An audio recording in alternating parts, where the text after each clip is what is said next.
حضور، میرا نام راضیہ نصیر رائے ہے۔ میرے ابو کا نام نصیر احمد رائے ہے۔ میں جرمنی سے آئی ہوں۔ حضور، میرا سوال یہ ہے کہ عقیقہ لڑکی کے لیے 1 بکرا ہے اور لڑکے کے لیے 2 بکرے ہیں، اس کی کیا وجہ ہے؟ عقیقہ نہیں، عقیقہ۔ عقیقہ مرد کی ذمہ داری دوہری ہوتی ہے، عورت کی ذمہ داری کم ہوتی ہے۔ مرد نے بڑے ہو کے اور بیوی کو بھی پالنا ہوتا ہے، اور بیوی آزاد ہے اپنے مال میں، اس لیے 2 اور 1 کی نسبت جو ہے یہ رکھی گئی ہے، مگر اس سے بھی زیادہ ہونی چاہیے بظاہر۔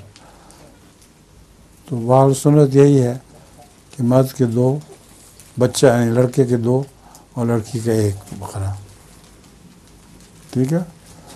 اور حقیقہ نہیں کہتے اس کو، عقیقہ کہتے ہیں۔ چلیں جناب، آپ کی باری۔